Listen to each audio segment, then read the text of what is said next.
नमस्कार साथियों, UPPSC daily news में आपका स्वागत है। पीसीएस 2021 के इंटरव्यू के दौरान लोक सेवा आयोग के सदस्यों ने अभ्यर्थियों से परिस्थिति पर आधारित प्रश्न पूछे और वैकल्पिक विषयों से जुड़े सवालों को भी पूछा।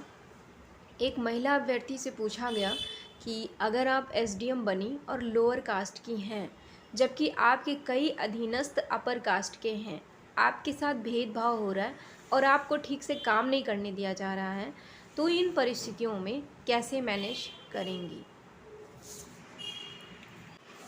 एक अभ्यर्थी से पूछा गया कि एसडीएम बन गए और बाढ़ आ गई तो इन परिस्थिति से कैसे निपटेंगे।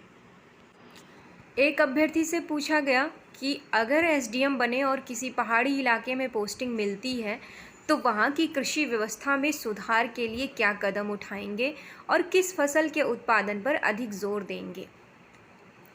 एक महिला अभ्यर्थी से सवाल किया गया, वैकल्पिक विषय अर्थशास्त्र की थी वो, कि कोविड-19 में तेजी से गिरी अर्थव्यवस्था में सुधार के लिए कोई 3 उपाय बताएं। और कुछ वन लाइनर भी प्रश्न पूछे गए। अजातशत्रु कौन था और किसकी हत्या करके गद्दी पर बैठा? शिवाजी की युद्ध शैली क्या थी? यमुना नदी यूपी के किन जिलों से होकर गुजरती है? यूपी में कौन कौन से इंडस्ट्रीज़ हैं? मैनेजर और लीडर में क्या अंतर है? उपराष्ट्रपति का पद खाली है तो कितनी अवधि में चुनाव हो जाना चाहिए? एससी को एसटी श्रेणी में लाने का अधिकार किसके पास होता है? अकबर की लोकप्रिय नीति कौन सी है? सत्यनिष्ठा और ईमानदारी में क्या अंतर है? एक अभ्यर्थी से पूछा गया कि आजकल धर्म को लेकर के काफ़ी विवाद हो रहा है, इसका क्या कारण है और धर्म क्या है, इस पर आपका क्या विचार है। और एक अभ्यर्थी से पूछा गया कि पुराने समय में संयुक्त परिवार कौन चलाता और उसका चयन कैसे होता था। चाणक्य प्लेटो के समकालीन होते हुए भी ज़्यादा प्रसिद्ध नहीं हुए, इसके पीछे की क्या वजह थी। कौन सा सम्राट अपने पिता की हत्या कर खुद सम्राट बना। शिवाजी के गुरिल्ला वार के बारे में कुछ बताएं। बाढ़ कंट्रोल के लिए अटल बिहारी वाजपेयी का ड्रीम प्रोजेक्ट क्या था। सत्यनिष्ठा, न्यायप्रियता और कर्तव्यनिष्ठता में क्या अंतर है। बिटकॉइन और भारतीय रुपए में किसी एक को आपको क्या दिया जाए, आप किसको स्वीकार करेंगे। मौर्य काल के पतन के 3 कारण बताइए। इतिहास में आपको सबसे महान शासक कौन लगता है। नीरज चोपड़ा किस खेल से संबंधित हैं। राष्ट्रपति के कितने प्रस्तावक होते हैं। अभ्यर्थियों से समसामयिक प्रश्न भी पूछे गए। बोर्ड ने एक अभ्यर्थी से अग्निवीर योजना की विशेषता बताने को कहा, तो वहीं एक अन्य से पूछा कि आज किसकी जयंती है, 23 जुलाई को किसकी जयंती है। राष्ट्रपति का शपथ कब होगा और अनुच्छेद 370 हटाने के बाद जम्मू कश्मीर में क्या स्थिति है। गलवान घाटी में भारत चीन के सैनिकों के बीच क्यों टकराहट बनी हुई है। भारत चीन संबंध वर्तमान में कैसा है। एलओसी को लेकर भारत पाकिस्तान के बारे में अपने विचार दीजिए।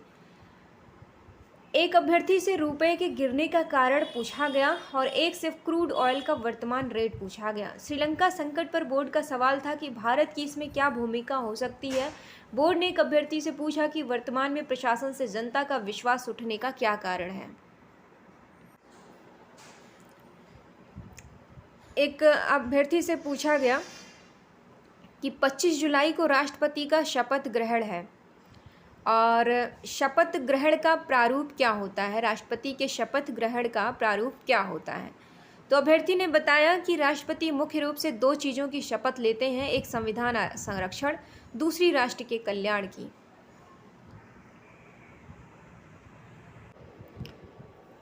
एक अभ्यर्थी से पूछा गया कि अगर आप एसडीएम हैं और आपके ज़िले में 3 प्रकार की सिचुएशंस हैं।